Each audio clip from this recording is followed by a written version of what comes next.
soy licenciado en letras alemanas, en primer lugar, y luego realicé una maestría y un doctorado en estudios de India antigua, justamente en el Colegio de México.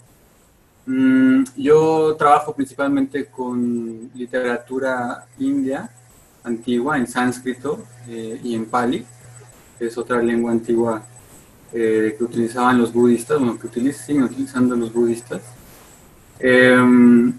Y es, digamos, es importante que el texto del que vamos a hablar hoy, pues es un texto muy influido por el budismo también, ¿no? De forma interesante. Entonces, bueno, nada más para introducir el tipo de estudios que yo hago. Soy traductor y estudioso de textos sánscritos.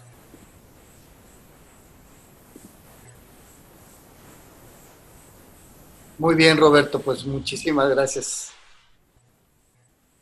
Pues yo les agradezco mucho a Ricardo, a Gaby, a todo el equipo.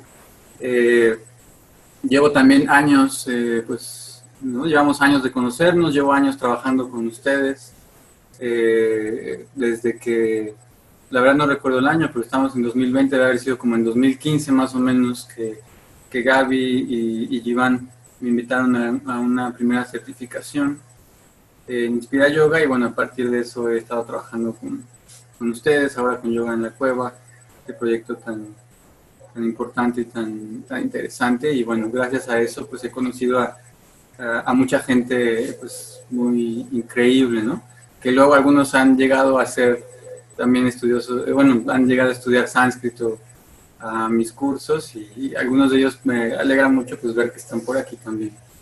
Entonces muchas gracias por la invitación, y estamos celebrando este día pues que conmemora algo tan importante para muchos de nosotros, que es el yoga. Y qué mejor que hablar de un texto pues tan relevante para la tradición del yoga como lo es el texto de los Yoga Sutras de Patanjali, un texto que yo estoy casi seguro que la mayor parte de ustedes han escuchado o incluso han leído, ¿no? En las certificaciones ahora es un texto que se estudia con cierto detalle, pero es un texto tan amplio y tan rico que nunca lo agotamos en realidad, ¿no? Yo, la plática que voy a dar ahora, lo que vamos a conversar ahora, son ideas, digamos, muy generales, de forma muy introductoria, para que todos pues sepan, cuando quieran acceder a este texto, pues tengan la información más básica que uno requiere para acceder al texto, ¿no? Lo primero de lo que me gustaría hablar es cuál es la importancia de este texto, por qué se considera tan importante. Aquellos de ustedes que practican diferentes formas de yoga moderno y que se han acercado a los Yoga Sutras, pues quizás se han dado cuenta, o incluso sus maestros les han aclarado esto, pues que los Yoga Sutras hablan muy poco de algunos aspectos que se practican en el yoga moderno, ¿no? Por ejemplo, nos habla muy poco de asanas, que es un aspecto tan fundamental en el yoga actual. Nos habla muy poco de aspectos, por ejemplo, de aspectos relacionados con el cuerpo sutil, como los chakras, como los nadis.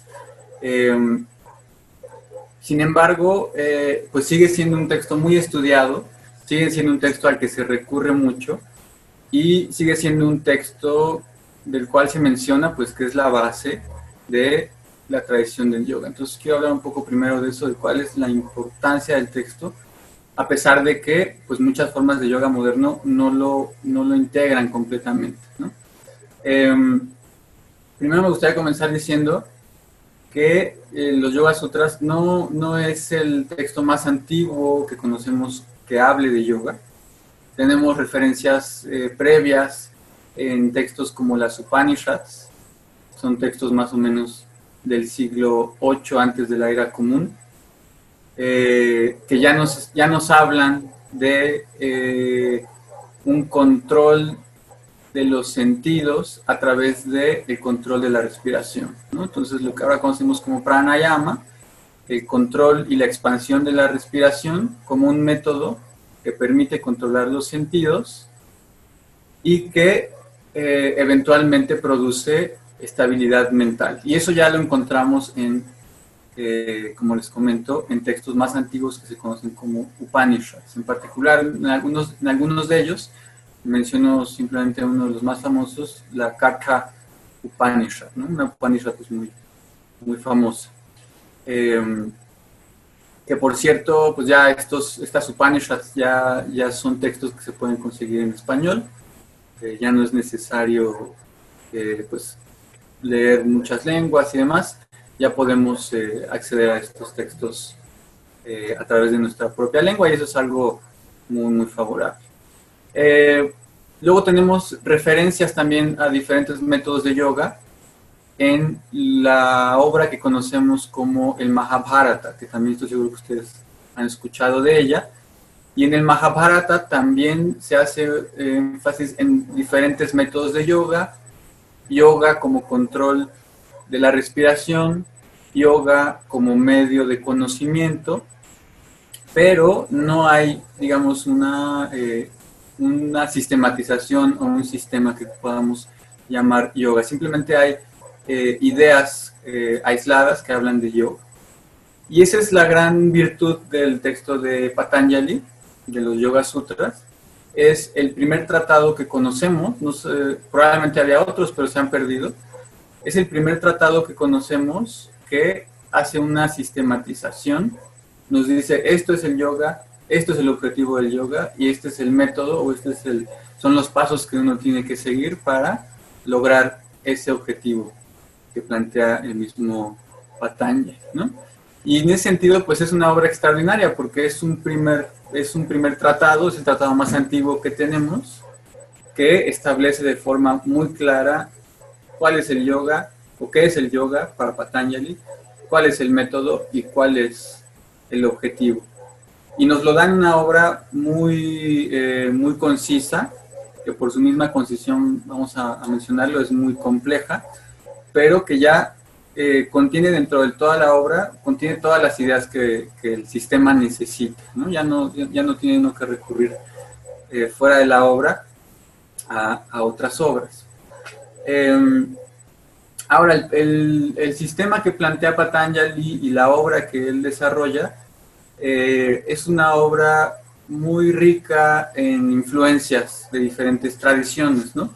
Sabemos por estudios que se han hecho pues, de gente especializada en, yoga, en esta obra Yoga Sutra y de otras obras de la época y previas, pues sabemos que Patanjali no lo formuló todo, digamos, por así decirlo, de su ronco pecho, ¿no? No lo creó espontáneamente, sino que fue influido por muchos maestros, fue influido por obras que ya no conocemos o que se perdieron, obras sánscritas que ya no tenemos a la mano.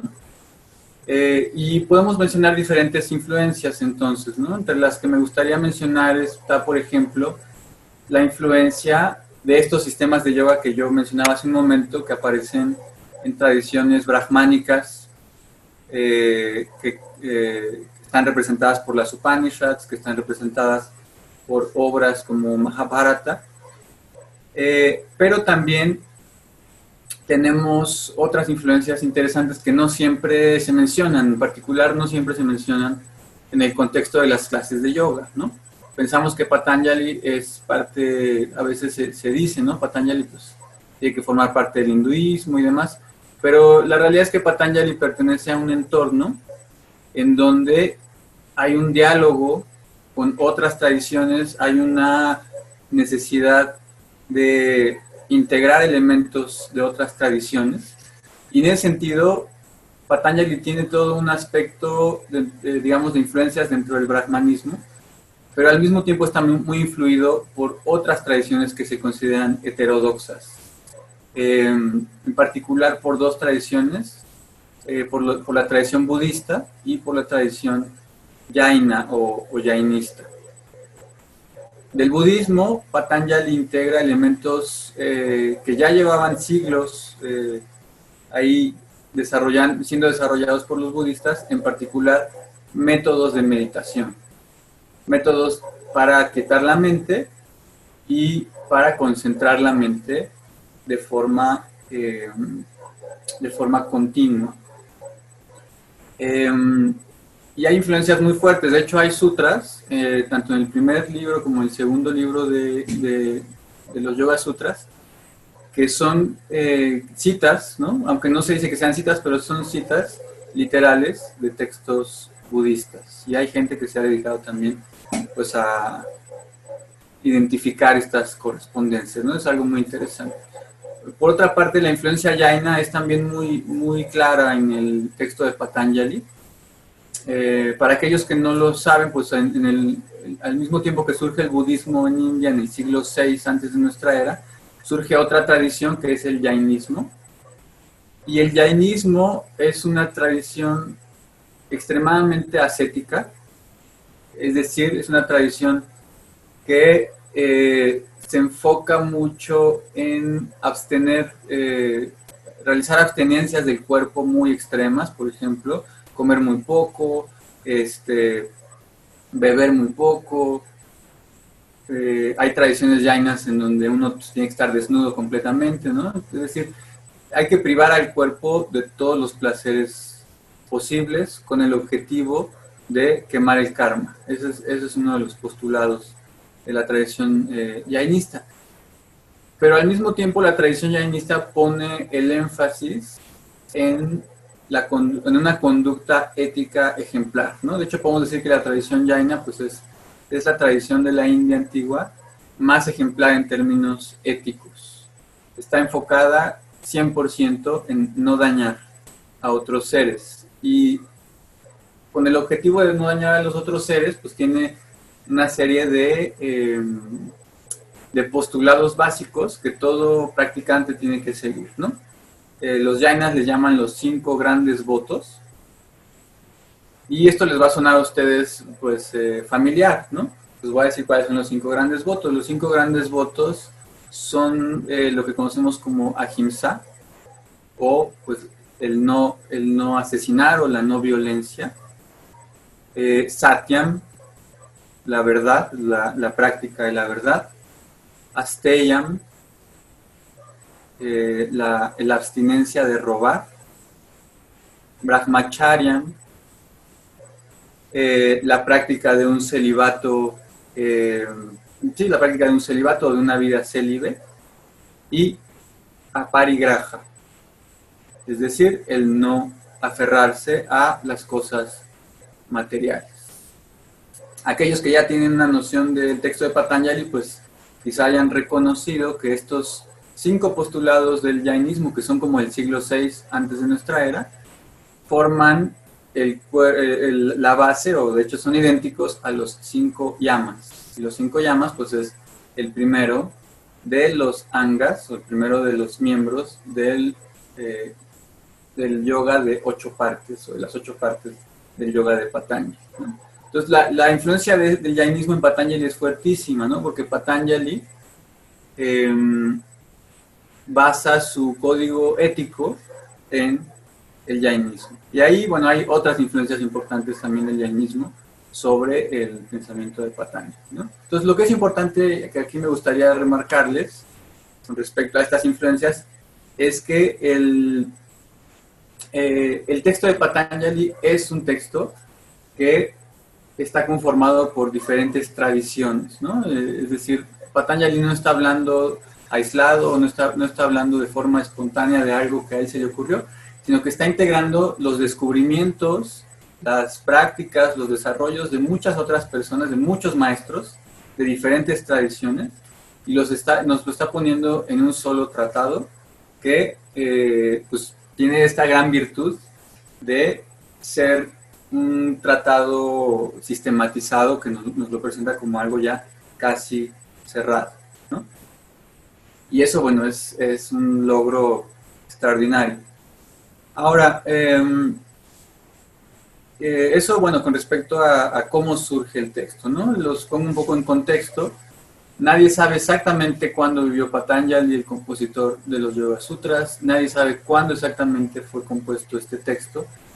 Pero hay un consenso entre investigadores actualmente que dice que el siglo más probable es el siglo IV de nuestra era.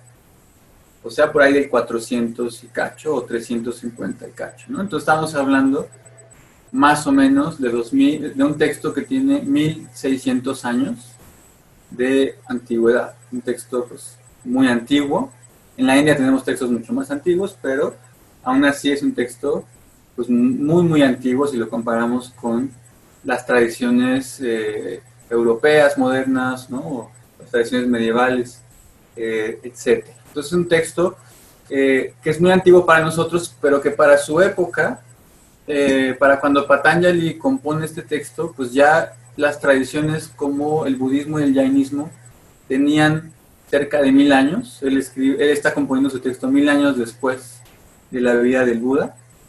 Y también tradiciones como las Upanishads que yo mencionaba hace rato, pues tienen ya cerca de 1200 años, las Upanishads más antiguas, ¿no? Entonces imagínense, es como si nosotros compusiéramos un texto ahorita a partir de fuentes pues de hace 1000 años, más o menos. Es un texto que está, cuyo compositor pues es alguien que conoce muy bien todas estas tradiciones y logra cristalizarlas en un solo texto, ¿no? Ahora, ¿qué sabemos de Patanjali? Pues sabemos en realidad muy poco de Patanjali. Algunas tradiciones antiguas, ¿no? De la época de Patanjali, pero un poquito después, unos siglos después, mencionan que el mismo Patanjali que escribió los Yoga Sutras, o que compuso, porque más que escribió, los compuso de forma oral, también compuso otros dos tratados, no de yoga, sino de otras disciplinas, ¿no? Y aquí, bueno, les quiero compartir una lámina.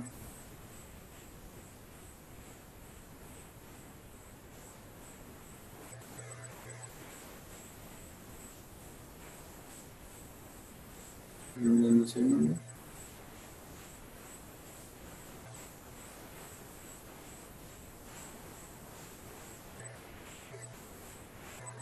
Bueno, espero que estén viendo esta lámina, ¿no?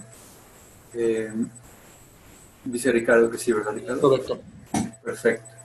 Entonces, bueno, estas tradiciones que son más o menos, para que ustedes se den la idea, son tradiciones no de la época de Patanjali, sino de siglos después, ¿no? Estamos hablando del siglo XI de nuestra era, o sea, unos 500, 600 años después de Patanjali, hay gente que comienza a decir que Patanjali, el compositor de los Yoga Sutras, también compuso, no solamente era un gran yogi, ¿no? Que logró, digamos, desarrollar niveles avanzados de meditación y demás, sino que también era un gran gramático y también era un gran médico. Y dice esta gente, estos escritores antiguos que escribían en sánscrito, dicen que Patanjali escribió también un tratado de gramática que se conoce como el Mahabhashya, que es un tratado que sí tenemos. Para aquellos de ustedes que están familiarizados con el texto de Patanjali en sánscrito, el texto de Patanjali, el primer sutra, comienza con la frase Atha Yoga Anushasana. Ahora comienza la enseñanza del yoga. Pues bien, este otro texto, el Mahabhashya, comienza con una frase casi idéntica que dice Atha Shabda Anushasanam. En vez de Yoga Anushasanam, Shabda Anushasanam, en donde Shabda significa palabra. Aquí comienza la enseñanza sobre las palabras o sobre la lengua, ¿no? Entonces es uno de los factores que a estos escritores antiguos pues decían, pues llevó a argumentar que en efecto los dos autores tenían que ser el mismo, ¿no? Nosotros no sabemos si era el mismo, pero la tradición dice que sí. La tradición es por lo menos a partir del siglo XI dice que sí. Y hay mucha gente pues que lo considera una realidad. Ahora, al mismo tiempo, además de ser yogi gramático, también hay otra identificación muy influyente, ¿no? Que se ha vuelto muy influyente. Dice que Patanjali también era un gran médico y compuso una obra que es muy importante de medicina, de la tradición del Ayurveda, y que es la obra fundacional, el tratado fundacional de la Ayurveda, que es la Charaka Samhita. Y la Charaka Samhita también se ha atribuido a este mismo Patanjali. Entonces, bueno, como yo les digo, hay quien dice que es real, hay quien dice que no, porque las obras al parecer son de diferentes épocas históricas, pero pues bueno, es como les digo, lo que la tradición afirma, ¿no? Ahora hay otra identificación que es un poco más dentro del campo de la leyenda y de la mitología, y que yo estoy seguro que Gaby pues habla mucho de esto en sus clases, que es algo muy interesante. Y es una identificación que aparece un poquito después, aparece de hecho en una obra del siglo XII, en donde un autor menciona que Patanjali, el compositor de los Yoga Sutras, pues no era una persona común y corriente, sino que era un avatar, es decir, una encarnación de un dios, que es el dios Ananta o Adishesha. Y aquí en esta imagen van a poder ver, están viendo es al dios Vishnu, que está acostado sobre una serpiente mítica que tiene estos nombres: Ananta Adishesha. Ananta significa ilimitado o eterno, y Adishesha significa el reclinatorio primigenio, ¿no? O sea, como la base primigenia. Ananta Adishesha representa la base sobre la cual se desarrolla el sueño de Vishnu en este mito, y es entonces la base de toda la realidad, porque el sueño de Vishnu produce la creación tal como la conocemos, ¿no? Entonces esta tradición mitológica es muy bonita, es muy interesante. Nos dice que durante su sueño Vishnu sueña con la danza cósmica del dios Shiva, que es la danza pues, con la cual el dios Shiva crea y destruye el mundo. Y cuando se despierta, le cuenta a sus allegados más cercanos, ¿no? Están alrededor Ananta, que es donde está acostado Vishnu, está Lakshmi, ¿no? Su esposa, la esposa de Vishnu y demás. Y entonces les cuenta pues el prodigio que acaba de observar, que es la danza de Shiva, y Ananta expresa su deseo de también el poder contemplar esta magnífica danza. Y entonces Shiva le da la oportunidad a Ananta Adishesha, pero antes de que le permita observarlo, le dice que tiene que renacer en la tierra, tiene que encarnar como Patanjali, como un humano, en forma humana, y en la tierra tiene que desarrollar los tratados de yoga, de gramática y de medicina para el bienestar o para el bien de todos los seres humanos, ¿no?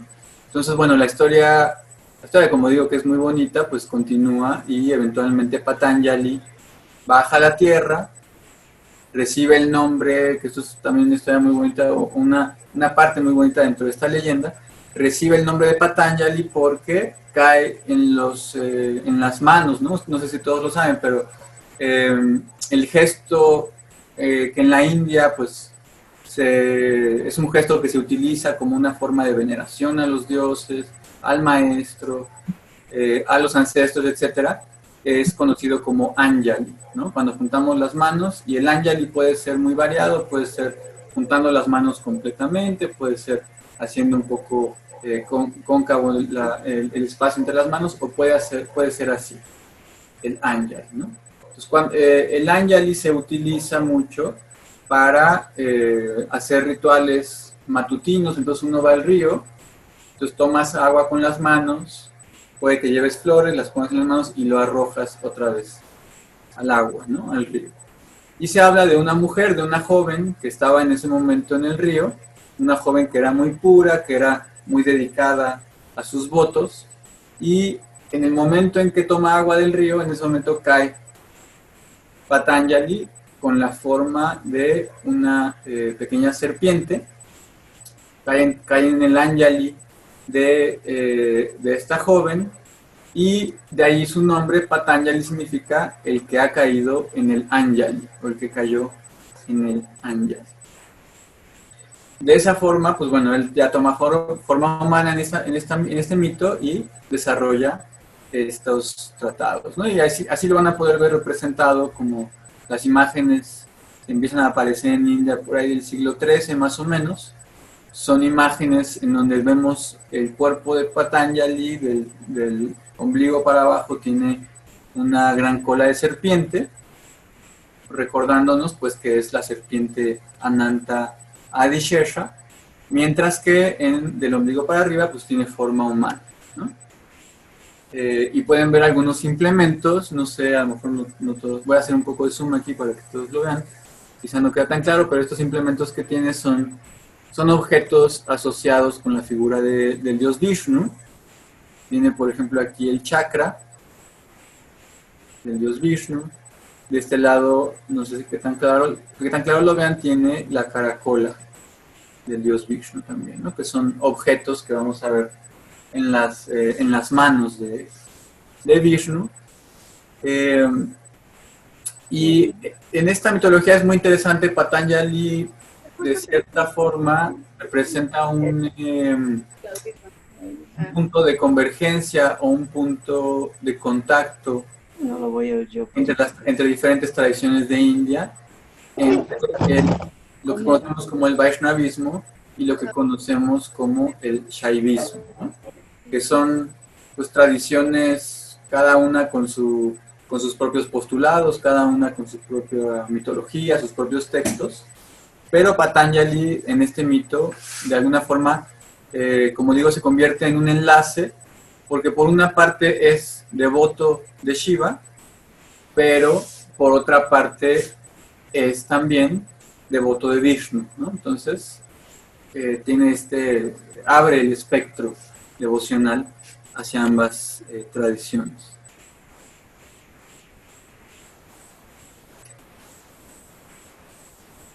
Bien. ¿Cómo vamos de tiempo? Vamos bien, ¿no? Bueno. Vamos bien, Roberto. Terminamos 2:30, ¿no? Sí, perfecto. Y entonces, bueno, más allá de todas estas historias que son muy bonitas, son muy profundas también en cuanto a simbolismos, en cuanto a los sentidos místicos también. Pues sabemos que el texto fue compuesto en el siglo IV. Patanjali, pues como vemos, es una figura multifacética, ¿no? Que se asocia a diferentes disciplinas. Pero en el caso específico del yoga como un sistema, pues es la figura, o ha sido la figura predominante, tanto en las tradiciones antiguas como en el yoga moderno. Vamos a pasar entonces a hablar un poco ahora sí del texto como tal, ¿no? Ya hablamos de la importancia del texto, hablamos del autor del texto. Vamos a hablar ahora un poco del texto en concreto.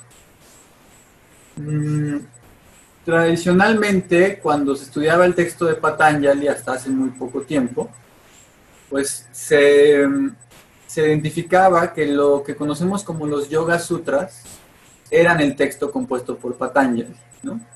Estamos hablando de cerca de una serie de lo que conocemos como aforismos. En sánscrito el nombre que reciben estos aforismos son sutras. Son textos relativamente cortos. Algunos tienen, por ejemplo, como el primer sutra tiene solamente 2 palabras, Atha y Yoga Anushasana, que es una palabra compuesta, pero solamente tiene 2 palabras. Hay otros sutras un poco más largos que llegan a tener cerca de 30 palabras, pero en general la mayor parte de los sutras de este texto son muy breves. Tenemos en total 195 sutras. Y como les digo, pues en general se concibe o se ha concebido que solamente esta parte del texto fue lo compuesto por Patanjali. Ahora,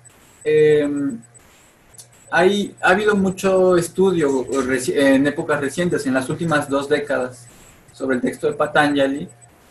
Se ha estudiado muy a profundidad y hay gente muy especializada que argumenta que en realidad el texto de Patanjali es más amplio. No solamente incluye los 195 sutras como tal, que son muy breves, sino que también incluye otra capa textual, otra parte que tradicionalmente se atribuye a un autor conocido como Vyasa o Veda Vyasa. Y es lo que conocemos como el comentario a los yogas, el Yoga Bhashya. El Yoga Bhashya, a diferencia de los sutras, es un texto más largo, es un texto que va acompañando a cada uno de los sutras, lo va comentando, lo explica, a veces da explicaciones de carácter gramatical, a veces da explicaciones de carácter filosófico, a veces cita otros textos para argumentar a favor de cierta explicación, etcétera, ¿no? A veces polemiza contra otros textos. Y como yo les decía, pues hay 2 formas de ver este texto, ¿no? Hay tradiciones que dicen, este Yoga Bhashya fue redactado por alguien más, por Vyasa, pero hay tradiciones que dicen, no, también Patanjali lo compuso. Entonces eso nos da una nueva dimensión del texto, porque entonces el texto de Patanjali sería algo mucho más amplio, algo mucho más radicalmente pues extenso, ¿no? Es una idea que está todavía discutiéndose en el entorno académico, pero es una idea que cada vez cobra mucho más fuerza. El Yoga Bhashya, hasta donde yo sé, no hay una traducción publicada al español. Hay varias traducciones al inglés, pero no conozco ninguna publicada al español. Mientras que los sutras del texto, digamos, base, que son los sutras, ese sí lo tenemos ya publicado en diferentes traducciones. Tenemos, por ejemplo, una que realizaron los 2 investigadores argentinos, bueno, él peruano y ella argentina, me parece que en los 80s, Fernando Tola y Carmen Dragonetti tradujeron los Yoga Sutras, una de las primeras traducciones al español. Tenemos también otra traducción de uno de mis maestros, el profesor Rasik Bihari Joshi, quien tradujo directamente del sánscrito también. Una traducción que se publicó a finales de los 90s y que me parece pues ya está fuera de circulación. Hay otra traducción, bueno, hay varias, pero otra que vale la pena mencionar, muy reciente, que a mi parecer es quizá la mejor traducción que yo haya revisado en español, que es la traducción de Oscar Pujol, también de los Yoga Sutras, publicada en Kairos y que tiene pues una introducción extraordinaria, un comentario muy formado a cada uno de los sutras. Oscar Pujol pues es un especialista en sánscrito, en tradiciones sánscritas, y le dedicó pues le ha dedicado mucho tiempo al estudio de este texto, además de otros también. y bueno, es la que yo en este momento más recomendaría para aquellos que quieran profundizar un poco en el texto. Hay otras traducciones que pueden ser bastante útiles. Yo sé que en el mundo del yoga moderno se utiliza mucho, por ejemplo, la versión de Iyengar. No diría que es una mala versión, pero diría que es una versión que no está traducida directamente del sánscrito al español, sino del sánscrito al inglés y del inglés al español, ¿no? Y es bastante útil, como digo, pero en general, pues, es mejor preferir una traducción directa del sánscrito al español. Entonces, bueno, yo recomiendo bastante, pues, esta traducción de Pujol, como les comento, ¿no? Ahora, con respecto al texto, entonces, ¿no? Ya les hablaba yo, pues, estamos hablando de un texto que tiene por lo menos estas dos capas. Vamos a enfocarnos un poco en la capa de los sutras que yo les comentaba. Se trata de 195 sutras. Y en estos sutras que están, pues, ligados uno con otro, ¿no? Y de ahí viene el nombre del género. Son sutras porque la palabra sutra significa hilo.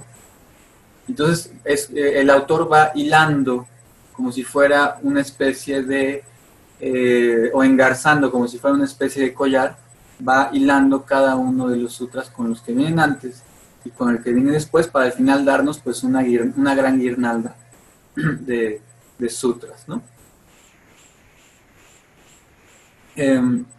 Lo que expone el texto es complejo, como todos aquellos que lo han estudiado lo saben, pero nos expone una visión muy influida por las tradiciones que yo mencionaba, también influida por el Sankhya, que es otra tradición filosófica antigua. Nos expone una visión dualista del mundo, ¿no? Y nos dice, el mundo está constituido por dos realidades que son muy diversas entre sí, y son dos realidades eternas. La primera realidad es lo que, y aquí, perdón, les voy a pedir otra, ya dejé de compartir mi pantalla, por ahí, Ricardo, si me permiten compartir otra vez mi pantalla. Sí, ya voy, Roberto. Gracias. La primera es una realidad que los sutras, fundamentados en la filosofía Sankhya, gracias, es una realidad múltiple que es conocida como los purushas, ¿no? Aquí aparece en singular, pero tiene que ser plural. Son los purushas. Son muchas entidades, como les digo, eternas. Como tales, como son eternas, pues nunca han sido creadas, nunca van a dejar de existir. Son inmutables, no tienen ningún tipo de condicionamiento y son muchísimas, ¿no? O sea, ni siquiera nos da la filosofía Sankhya ni el yoga, nos da un número específico de cuántos purushas existen. Los purushas se caracterizan por ser pura conciencia. Pero de forma interesante es una conciencia, no como lo entendemos en el lenguaje español. Cuando nosotros decimos conciencia, pues decimos, cuando me desperté, entonces ya tengo conciencia de la realidad en mi entorno, ¿no? O cuando decimos una persona estaba inconsciente, pues quiere decir que no tenía acceso a sus sentidos ni a su mente. En este caso, la conciencia de la que habla Patanjali es algo distinto. La conciencia no es lo que nosotros percibimos a través de los sentidos, o sea, la conciencia del purusha, sino una conciencia sin ningún tipo de contenido, que es algo así como pura percepción. Pero imagínense, es algo como un poco, es algo bastante difícil de comprender porque es una conciencia que no tiene acceso ni a los sentidos y por lo tanto tampoco tiene acceso a la realidad exterior como nosotros la percibimos, ¿no? Es pura conciencia luminosa. Y esta conciencia luminosa, que como decimos es múltiple, pues es eterna, ¿no? Siempre ha existido. Y esto es lo que Patanjali plantea como uno de los dos aspectos de la realidad, ¿no? Acuérdense que les decía, el texto de Patanjali plantea un dualismo, y es un dualismo radical. Entonces, por un lado tenemos a los purushas, que son las conciencias múltiples, y por otra parte tenemos a otra realidad, que es lo que Patanjali llama la Prakriti, o la Mula Prakriti. Y esta Prakriti es, igualmente que los Purushas, también es eterna, por lo tanto nunca ha sido creada, siempre ha existido. Pero a diferencia del Purusha, la Prakriti, que es una sola, ¿no? Acuérdense que los Purushas son muchos, son múltiples, la Prakriti es una sola. La Prakriti es completamente creativa, está en constante modificación, a diferencia de los Purushas, que son completamente estables durante la eternidad, ¿no? La relación entre las dos realidades es compleja, pero podemos decir que que se basa en lo siguiente, ¿no? Mientras que los Purushas son conciencia, la Prakriti es inconsciente. Mientras que los Purushas son estables, la Prakriti es móvil y está en constante cambio. Mientras que los Purushas son simplemente espectadores de la realidad, la Prakriti es la realidad, ¿no? Entonces hay una relación entre los dos aspectos, hay una interacción, podemos decirlo, pero esa interacción, que es algo que se desarrolla en la filosofía Sankhya y se desarrolla en el texto de los Yoga Sutras, pues es algo bien complejo para abordarlo ahora, ¿no? Lo que vale la pena ahora mencionar es, Patanjali plantea esta dualidad del mundo, y el yoga que él plantea nos dice, los Purushas, debido a un error de percepción, creen que ellos están dentro de la Prakriti y creen que ellos son los que experimentan la realidad del mundo, ¿no? El yoga entonces tiene como su objetivo que los Purushas se den cuenta, por así decirlo, de que ellos son distintos de la Prakriti, y la meta final es lograr que los Purushas, o el Purusha de cada ser, se pueda desaferrar de la Prakriti y entonces reposar en su conciencia estable, en su conciencia inmutable. En ese sentido se habla de forma muy interesante que el yoga de Patanjali, ¿no? Ustedes ya saben que la palabra yoga significa unión, significa enlace, vínculo, etcétera, pero es muy interesante que el yoga de Patanjali, lo dicen los comentaristas, no es un yoga de samyoga, es decir, de unión, sino un yoga de viyoga, es decir, de separación, en donde el objetivo final no es la unión con el todo, o no es la unión de cuerpo, mente y espíritu, sino la separación radical del Purusha, de esta conciencia, con respecto a la realidad manifiesta, ¿no? Y eso nos da una dimensión pues, interesante del texto de Patanjali, que nos dice que el yoga es algo distinto de lo que muchas veces planteamos que es, ¿no? Yoga aquí es el método por el medio del cual el Purusha eventualmente o finalmente reconoce que está realmente separado de la realidad manifiesta.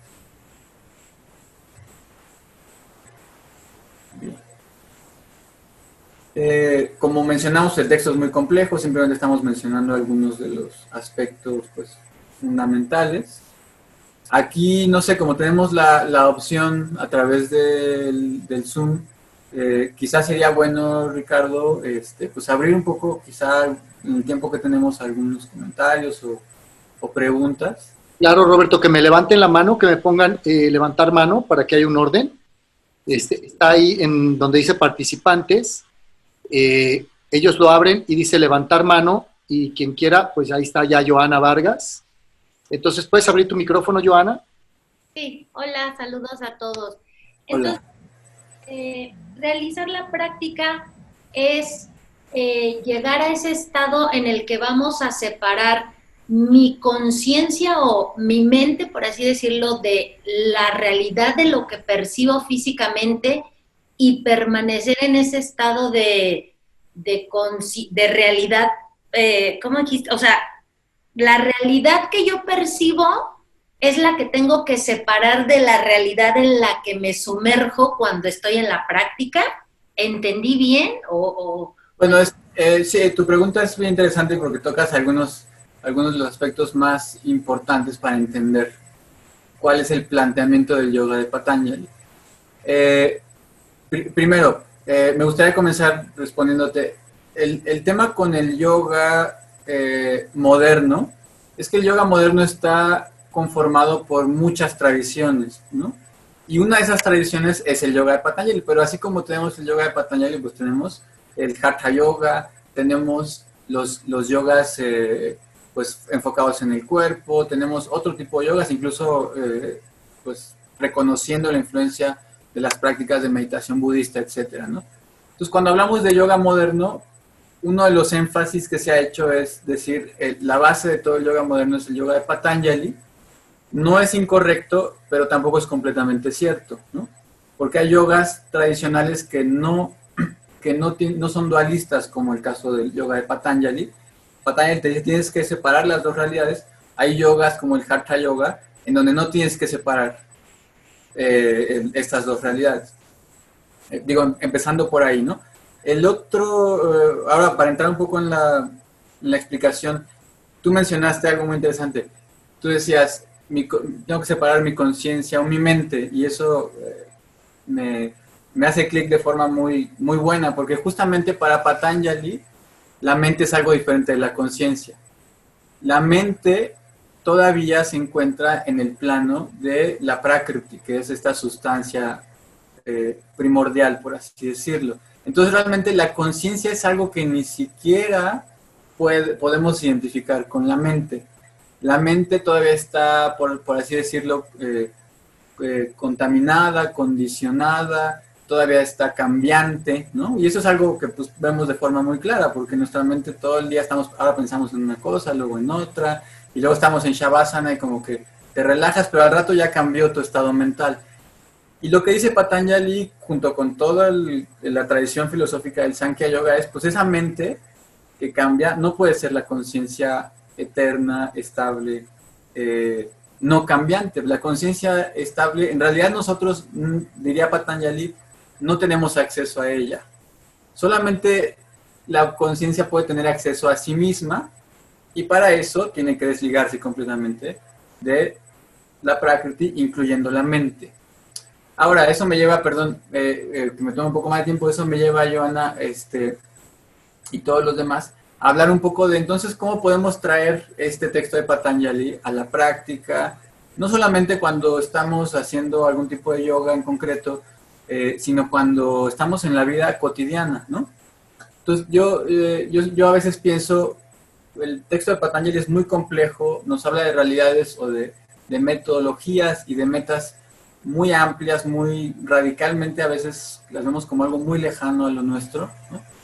Y siempre tenemos esta duda de cómo hacerlo. Pues yo diría, pues empezamos por lo básico, ¿no? Porque esta meta de desligar la conciencia de la Prakriti, pues es algo tan avanzado, digamos, que sí hay que tenerlo en cuenta, pero como la meta final. Es como cuando uno viaja, ¿no? Pues bueno, ahora voy a viajar, a Chiapas o a Oaxaca, ¿no? Esperemos ya podemos viajar después que cuando pase la cuarentena. Voy a viajar para allá. Pero entonces vas pensando en la meta, pero vas concentrado en el camino, si es que vas manejando, por ejemplo, ¿no? ¿Y cuál es el camino que plantea Patanjali? Pues el camino, y a eso voy con cómo ponerlo en práctica, pues en nuestra vida cotidiana o en nuestra práctica de yoga, pues son los yamas y los niyamas. Ese es los pasitos que vamos dando, ¿no? Y eso es lo que yo como personalmente consideraría como lo más importante a privilegiar cuando uno está practicando yoga o cuando uno está en su vida cotidiana. ¿Por qué? Porque los yamas, nos dice Patanjali, que son estas cinco abstinencias, ¿no? Abstinencia de matar, abstinencia de mentir, abstinencia de robar, abstinencia sexual, que en el caso de nosotros laicos, pues no requiere ser célibe completamente, sino tener una práctica sexual consensuada y sana, ¿no? Y finalmente la abstinencia de aferrarnos a los objetos materiales. Lo que dice Patanjali es, tú no puedes llegar a la meta última si no comienzas con lo más básico que son los yamas, ¿no? Si no tienes un código ético sólido, porque si tú vas por la vida asesinando, si tú vas por la vida robando, mintiendo, entonces no es posible que tú puedas aquietar tu mente, que es uno de los objetivos del yoga de Patanjali, ¿no? Aquietar la mente para poder enfocarla. Porque si yo voy matando, voy asesinando, pues voy a tener pensamientos nocivos, voy a tener remordimiento, voy a sufrir, que también es uno de los temas centrales en el discurso de Patanjali. Entonces, no importa lo que yo haga, si no tengo este código ético bien fundamentado, no voy a poder aquietar mi mente. Entonces yo diría, las metas últimas sí hay que tomarlas en cuenta. A nivel filosófico es muy importante estudiarlo, es muy importante concentrarnos en ello, pero entonces hay que empezar en la práctica, hay que llevar lo más concreto, que es la práctica ética, ¿no? Entonces, bueno, espero que eso haya resuelto un poco, ¿no? Creo que tenemos un poco más de tiempo. Tenemos otra manita levantada. Bueno, estaba Aline, no sé, Aline, si quieras, que fuiste la que me la levantó, pero ya la bajó. Yo creo que ya le quedó. Adelante, Aline. Perdón, lo que pasa es que apenas Roberto nos había comentado que iba a haber un curso precisamente acerca de esto. No sé si el curso va relacionado a esta clase, si va a profundizar más. Sí, en efecto, en el curso vamos a profundizar, es un curso enfocado en el primer libro, en el primer capítulo, el Samadhipada, y lo que vamos a hacer es, el texto sánscrito, yo como les comentaba hace rato, tenemos varias traducciones, ¿no? Del texto sánscrito al inglés, al español, etc. Pero cuando uno va a los textos sánscritos, pues ¿de qué te das cuenta? De que el texto es mucho más rico, mucho más complejo también que lo que te puede dar cualquier traducción. Entonces, en buena medida, lo que vamos a hacer en el curso es, dentro del primer libro o capítulo, vamos a revisar cada uno de los sutras, vamos a ver palabra por palabra, cuál es el significado de cada palabra, cuáles, digamos, las formas posibles de traducir, que siempre es más de 2, 3 formas posibles de traducir. Y nos vamos a enfocar de una manera muy importante en la recitación de cada uno de los sutras, ¿no? ¿Por qué la recitación? Porque la recitación tradicionalmente de este texto, y por eso ha llegado a ser tan relevante también los sutras, la recitación funciona como una estrategia de práctica en la cual yo voy recitando el sutra y entonces me enfoco en la enseñanza que está dando ese sutra en particular. Algo importante de este curso que vamos a dar es que lo estoy, digamos, planeando o desarrollando de tal forma que no se requiera un conocimiento previo del sánscrito, que sería algo que quizá pues alguna gente diría, bueno, es que yo no sé sánscrito y cómo, ¿no?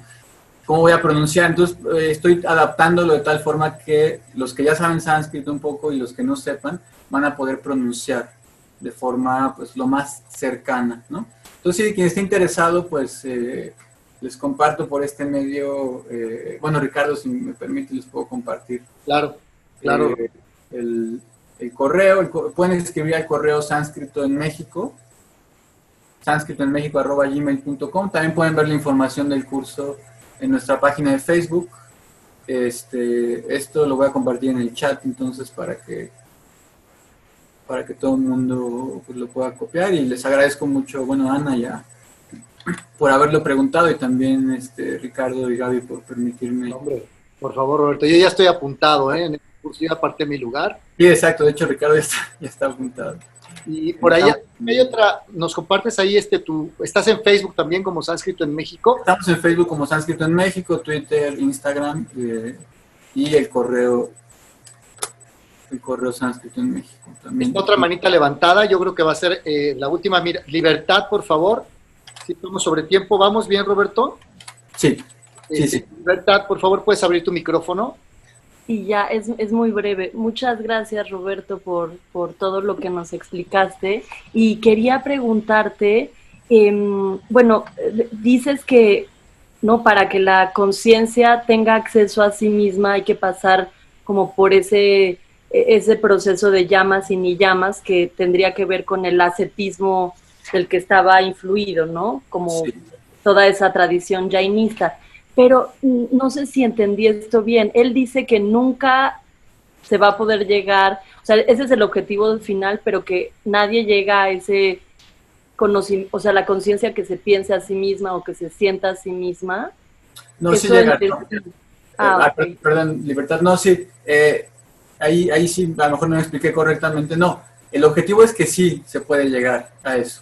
Pero digamos, la gran paradoja, por así decirlo, es que cuando el individuo llega a las últimas etapas, entonces deja de ser el individuo, ¿no? Por ejemplo, tu Libertad, Ricardo, Gaby, Aline, todos nosotros, diría la tradición de Patanjali, hay un purusha que es lo que permanece dentro de nosotros, ¿no? Es lo que pasa de una vida a otra, y de una vida a otra pues cambia de género, cambia de tipo de existencia, etc. Cuando ese purusha eventualmente se libera, entonces ya no existe ni Roberto, ni Ricardo, ni Libertad, porque todos son idénticos. Todos los purushas en realidad son pura conciencia y no tienen una identidad individual.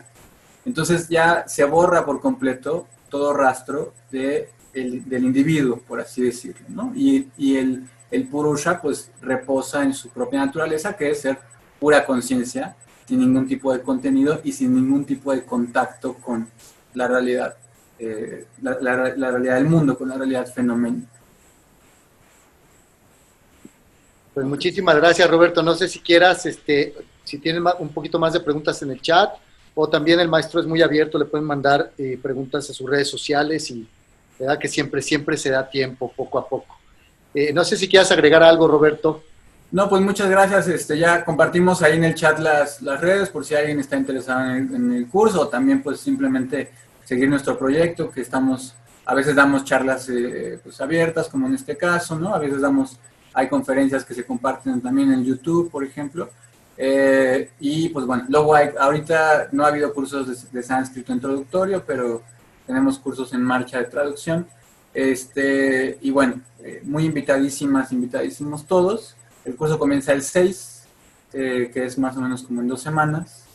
Y bueno, ahí podrán ver toda la información. Pues yo aprovecho para agradecerles entonces una vez más a Ricardo, Gaby, Ian, todo el equipo que preparó esto, y pues bueno, a todos los asistentes que están aquí. Espero que la charla pues les haya servido como introducción al texto. Los animo a acercarse al texto también por su parte y a estudiarlo, que es algo pues muy enriquecedor, ¿no? Muchas gracias a todos.